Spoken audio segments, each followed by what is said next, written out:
Di kampung durian runtuh, suasana malam sedang ramai. Upin Ipin dan teman-temannya sedang bermain sepeda di depan rumah ketika tiba-tiba terdengar suara sirene polisi. Ipin, ada apa tuh? Kata Upin penasaran. Tak lama kemudian, sebuah mobil polisi berhenti di dekat warung Unclemuthu. Seorang polisi baik bernama Pak Rahman turun dengan wajah serius.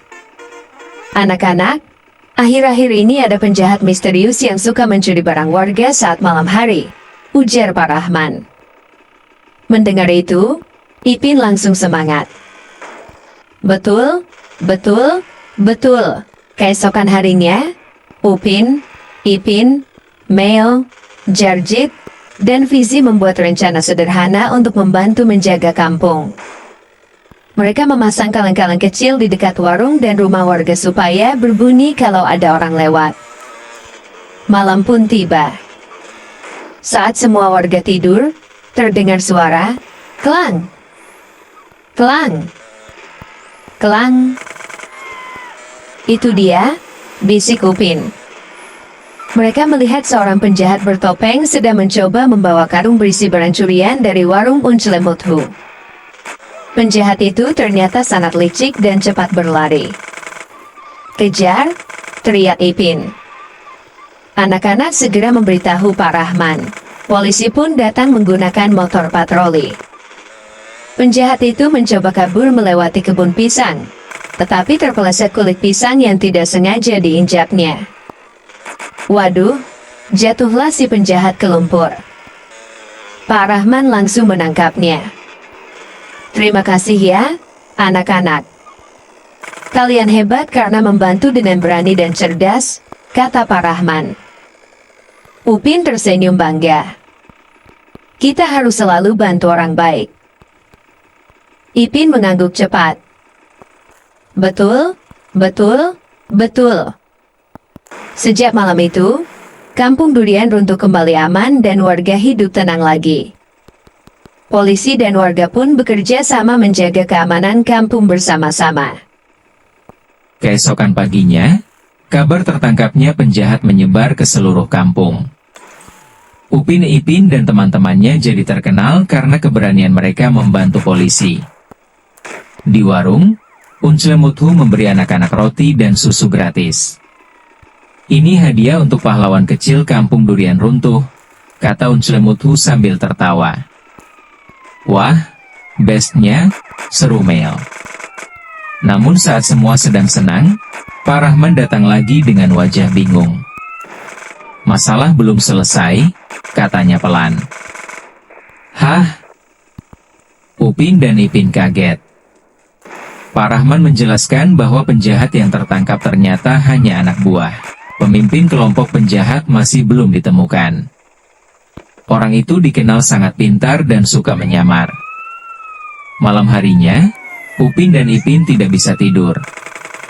Kalau penjahat itu datang lagi macam mana? Tanya Ipin. Jangan takut. Kita bantu Pak Rahman lagi, jawab Upin berani. Besoknya, mereka membuat kelompok penjaga kampung kecil. Tok Dalang meminjamkan senter besar, sementara Karos membantu membuat peta kampung. Jarjit malah datang membawa peluit. Kalau ada penjahat datang, aku tiup kuat-kuat. Penjahat lari terbirit-birit. Semua tertawa mendengar pantunnya. Saat malam tiba, hujan turun deras. Jalanan menjadi sepi dan gelap. Tiba-tiba, Ehsan melihat bayangan seseorang masuk ke gudang dekat kebun. Itu dia, bisik Ehsan ketakutan.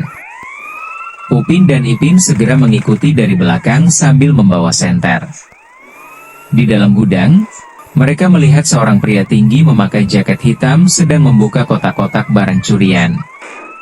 Akhirnya ketemu juga, kata Upin pelan. Tapi tanpa sengaja, Ipin menginjak ember kosong. Brak! Penjahat itu langsung menoleh. Siapa di sana? Upin dan Ipin panik lalu berlari keluar gudang. Penjahat itu mengejar mereka sampai ke jembatan kecil dekat sungai. Untung saja Pak Rahman dan polisi lain datang tepat waktu setelah mendengar peluit jarjit yang sangat keras. "Berhenti!" teriak Pak Rahman. Penjahat itu mencoba kabur memakai motor, tetapi jalannya licin karena hujan. Motor tergelincir pelan ke semak-semak dan polisi berhasil menangkapnya. Ternyata penjahat itu adalah orang luar kampung yang sudah lama dicari polisi. Warga kampung bersorak senang. Tok Dalang berkata bangga, anak-anak ini memang kecil, tapi hati mereka besar. Ipin tersenyum sambil mengangkat tangan. Betul, betul, betul. Upin terbang tinggi di langit bersama Ipin memakai jetpack ciptaan Tok Dalang. Di bawah sana, polisi jahat bernama Kapten Baja sedang mengejar warga kampung durian runtuh dengan mobil robot besar. "Upin, kita kena tolong semua orang," kata Ipin sambil menunjuk ke arah kota kecil yang mulai kacau. "Betul, Ipin. Tapi kita jangan lawan dengan kasar," jawab Upin. Kapten Baja tertawa keras. "Hahaha. Sekarang semua harus ikut aturan aku." Tiba-tiba mobil robot Kapten Baja menembakkan asap hitam ke jalan. Warga jadi panik dan tidak bisa melihat. Upin punya ide cepat. "Ipin, kita gunakan kipas turbo." Mereka terbang memutar sangat cepat di udara sampai angin besar muncul dan meniup asap hitam jauh dari kampung. Semua warga bersorak gembira. "Yeay! Upin dan Ipin hebat!" teriak Mel. Kapten Baja marah lalu mengaktifkan tangan robot raksasa. Namun tanpa sengaja robot itu malah tersangkut di pohon durian. "Aduh! Tolong!" kata Kapten Baja panik. Walau Kapten Baja jahat, Upin dan Ipin tetap menolongnya turun dengan tali terbang. "Kenapa kalian bantu aku?"